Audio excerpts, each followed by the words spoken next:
में स्तुति आराधना करता था, तो क्या वो पृथ्वी पर लोगों को स्तुति आराधना में आकर भरमा नहीं सकता? बाइबल इसीलिए कहती है कि वह ज्योतिर्मय स्वर्गदूतों का स्वांग रचता है।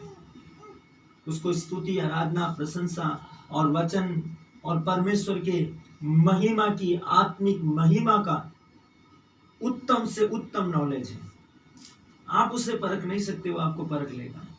आप कितना विश्वासी है, कितना धर्मी है, कितना सत्यनिष्ठ है, कितनी आत्मा में परमेश्वर के साथ में है, वो आपको परख लेगा। इसलिए क्यों परख लेगा? आपके लिए, आपको समझाने के लिए लिखा है, बताया गया है बाइबल में। परमेश्वर ने आपको एक दर्शन दिया कि यीशु ने बपतिस्मा लिया और 40 दिन तक वे भूखे और प्यासे बियाबान में उपवास करते रहे, और फिर परीक्षक ने आकर उनको परखा। परमेश्वर ने लूसीफर और उसके ग्रुप के ऊपर विश्वास किया, लेकिन अब परमेश्वर वो गलती नहीं करना चाहता। इसलिए जब वो निकाल दिए गए, तब चाहे वो मसीह स्वयं परमेश्वर, राजाओं का राजा, परम प्रधान क्यों न हो, उसने अपने आप को भी उस परीक्षा के रास्ते से, उस परीक्षा के मार्ग से निकाला। तो वो आपको भी परखेगा, आपके विश्वास को भी मजबूती के साथ में वो परफेक्ट है या नहीं है, आपको भी परखेगा। परमेश्वर आपके विश्वास को भी जांच करेगा, आपके आत्मा और विश्वास की परख करेगा। इसलिए जब आप स्तुति करते हैं, जब आप आराधना करते हैं, तब तरह तरह के ख्याल, विचार या अलग अलग प्रकार के विकल्प आपके मन में आए, विचलित मत होइए, प्रार्थना करते रहिए। परीक्षक आपके निकट आया है, लेकिन आपको केवल परमेश्वर के वचनों पर ध्यान देना है। जब आप आराधना करते हैं, प्रार्थना करते हैं, तरह तरह से आपके पास फोन आ जाएंगे। कोई प्रार्थना के समय मिलने के लिए आ जाएगा, कोई आपसे बात करने के लिए आ जाएगा, और कोई आएगा तो आपसे, आपके पास से जाने का नाम नहीं लेगा, और आप सोचेंगे मेरा प्रार्थना का समय लेकिन जा ही नहीं पा रहा, आज मैं प्रार्थना नहीं कर पाऊंगा।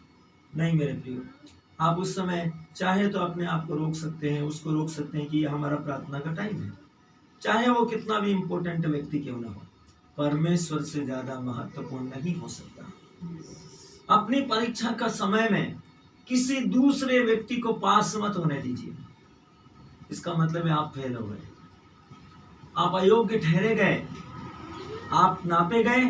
नबूकदनेस्सर से यही कहा था जो दीवार पर लिखा था, कोई उसका अर्थ नहीं बता पाया। एक भी मिस्री, एक भी शास्त्री, एक भी व्यक्ति उसका अर्थ नहीं बता पाया। मिस्रियों के जादूगरों में से और भावी कहलाने वाले भविष्यवक्ताओं में से कोई भी उस दीवार पर लिखी हुई लिखावट का अर्थ नहीं बता पाया। लेकिन जैसे दानिएल आया तो वैसे उसने कहा कि हे राजा, इसमें लिखा है कि तू नापा गया, तू तोला गया, और तेरा वजन तराजू में कम पाया गया।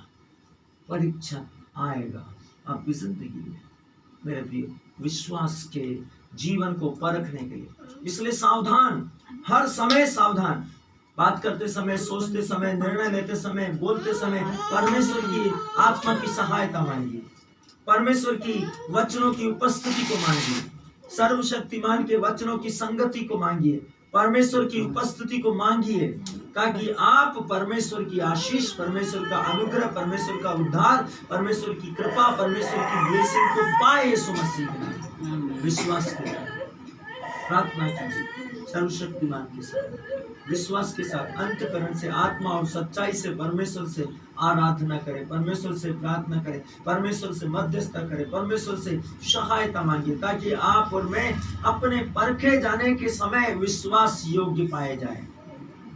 बहुत से समय ऐसे आते हैं कि आपको ऐसा लगता है कि हम तो बहुत दिन से प्रार्थना कर रहे हैं, बहुत दिनों से प्रार्थना कर रहे हैं, लेकिन अभी तक हमारी जिंदगी में कोई परिवर्तन क्यों नहीं आया, बदलाव क्यों नहीं आए।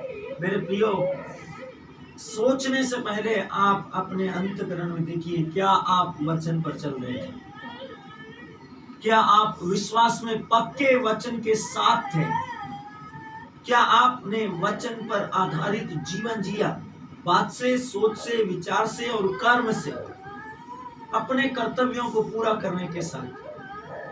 आपके जीवन में बहुत से तर्क, बहुत से वितर्क, बहुत सी बातें, बहुत से ख्यालात आ सकते हैं, अभी तक उत्तर नहीं आया, हम और दूसरी जगह जाएंगे। सोचिए कि कोई है जो आपको प्रेरित कर रहा है कि यहाँ से जाओ, क्योंकि यही समय है कि आपको उत्तर मिलने वाला है, और आप अपने उत्तर को पाने से पहले वहां से उठाए जा रहे हैं किसी के द्वारा। आप नहीं समझ रहे, आप तो केवल सोच रहे हैं कि आपको इतना समय हो गया, यदि हम कहीं और होते, कहीं इससे अधिक श्रेष्ठ जगह पर होते तो शायद उत्तर मिल जाता। लेकिन ये हमारी भूल है। हमारा परमेश्वर यहोवा वहां भी है, हमारा परमेश्वर यहोवा यहाँ भी है। सोचिए मेरे प्रियो, हम एक लाइन में से निकलकर जब दूसरी लाइन को छोटी समझकर जाते हैं तो सवाल उस बात का नहीं कि वहां आपका नंबर दे दिया जाएगा। सवाल उस बात का है कि जितना समय आपके काम में होने में लगना है, उतना समय चाहे आप लाइन में कितना भी आगे लग जाओ, समय उतना लगेगा। आप किसी भी प्रकार से आप रोक दिए जाएंगे, क्योंकि परमेश्वर के वचन में लिखा है। आप सपोपदेश की पुस्तक को पढ़ेंगे या नीति वचन को पढ़ेंगे, आपको पता चलेगा उठने का समय है, जागने का समय है, लेटने का समय, सोने का समय है, जागने का समय, खाने का समय, पीने का समय, आने का समय, जाने का समय, जन्म लेने का समय, मरने का समय, हर चीज का एक समय है। और समय से पहले कुछ भी नहीं होता। सोचिए, कान्हा के विवाह में मसीह ने क्या कहा था? बदरे मेरा भी समय नहीं है। सोचिए आप, परमेश्वर आपको समझा रहा है, और आप जब तक आत्मा में उस वचन के संदर्भ को सही तरीके से नहीं समझेंगे, आप आत्मा में वचन के साथ काम करना सीख नहीं पाएंगे। इसलिए सच्चाई के साथ में सारे, जैसा सारा शरीर एकता के साथ काम करता है, कोई किसी से छोटा नहीं और कोई किसी से बड़ा नहीं। मेरे प्रियो, शरीर में यदि किसी भी एक अंग को कोई कष्ट होता है तो सारी शरीर उस पीड़ा का अनुभव करता है।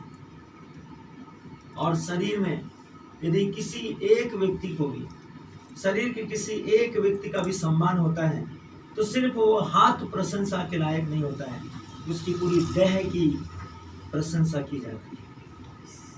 आपको परमेश्वर एकता और उसके रिजल्ट के विषय में बताता है। परमेश्वर आपको बताता है अनाज्ञाकारिता और उसके रिजल्ट को, जल्दीबाजी और उसके रिजल्ट को, और विश्वास और धैर्य के और प्रतीक्षा के रिजल्ट को बताता है। और यही कारण है कि हम